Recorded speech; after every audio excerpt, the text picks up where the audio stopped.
Hey guys, it's Matt Higgins. In this video, I'm going to give a brief overview of the canon history of a fan-favorite planet, Naboo.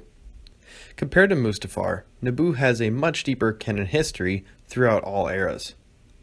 Naboo is a small mid-rim planet that is the home planet of the Gungans who live underwater, but is also host to humans who live on the surface. Hundreds of years before the Phantom Menace, human colonists crash-landed on the planet and established an agricultural community. The native Gungans were not open to their new neighbors, and such the humans and Gungans existed separately but peacefully.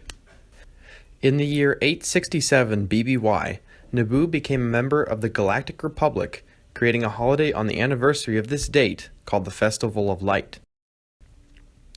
Fast forward to a decade prior to the start of the Clone Wars. The Trade Federation blockaded and subsequently invaded the planet. The blockade and invasion was ultimately a failure after Queen Amidala had united her people and the Gungans for the first time to force the Trade Federation off the planet. The crisis created sympathy for the planet, and Naboo's Senator Sheev Palpatine was able to use the newfound support to become the new Supreme Chancellor of the Galactic Republic. Following Sheev's election, Padme stepped up to fill his role as senator.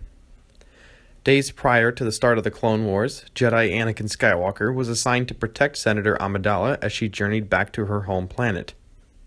During this time, Jar Jar Binks filled in for the absent senator. Meanwhile, on Naboo, Senator Amidala and Jedi Anakin Skywalker fell in love. Attachment is forbidden for Jedi, but their connection was too strong. They ultimately decided to fall in love and keep it as their deepest, darkest secret. Naboo became a prime target for Separatist forces once the Clone Wars had begun, especially considering Viceroy Gunray's personal vendetta against the planet and Senator Amidala. Naboo's rich agricultural history made the planet a prime target for testing biological weapons developed by Separatist scientists, including the Blue Shadow virus. But this plan was quickly foiled by Senator Amidala and Representative Binks. The Separatists also targeted the newly found alliance between the Gungans and the humans, turning the Gungans against the humans. The Gungans came under the influence of Separatist sympathizers and had agreed to use the Gungan army to reinforce the droid army in an attempt to claim Theed for the Confederacy. This plan failed after Grievous had become captured by pro-Republic forces. During a Festival of Light celebration, Chancellor Palpatine was kidnapped by Separatist-allied bounty hunters led by Cad Bane. However, one of the bounty hunters in the party, Reiko Hardeen, who was a disguised Obi-Wan Kenobi, sabotaged the plan, safely returning the Chancellor to Republic forces. Shortly after the Clone Wars, the people of Naboo mourned the untimely death of their queen, senator, and hero, Padme Amidala. Padme's funeral procession was assisted by those who she had served in life, and led to her final resting place. While the shadow of the Empire had fallen over the galaxy, Naboo prospered, garnering greater respect by the Empire, as it was the homeworld of the Emperor. During the Empire's reign, the Royal Naboo Security Forces Starfighter Wing was disbanded and no longer trained pilots. By the time the Rebel Alliance had begun to gather serious support, Naboo was unable to assist due to its shortage of pilots with combat training.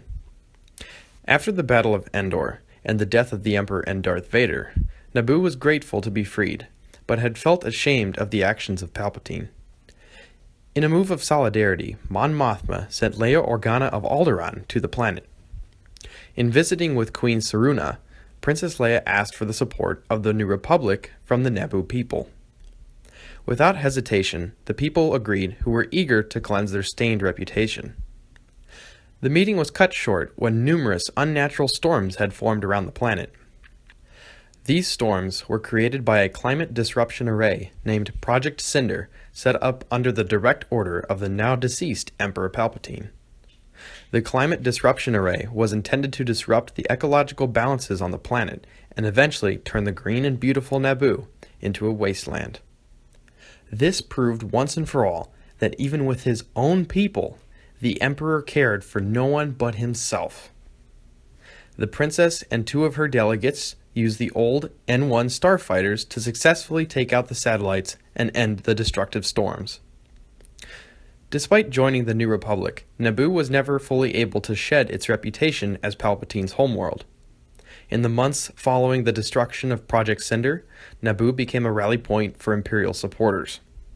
Eventually, the Imperial Navy attempted to destroy the New Republic's forces on the planet, to no avail. About 3 decades after the end of the Empire's military campaigns, Naboo Senator Thadle Barenko was among those killed in the Hosnian system during the First Order's test of Starkiller Base's superweapon. So that's about it, guys. Give the video a thumbs up if you liked it, thumbs down if you didn't, and subscribe for more prequel-related content, including lore, discussions, as well as anything canon about the prequel trilogy. Thanks, guys, and may the Force be with you, always.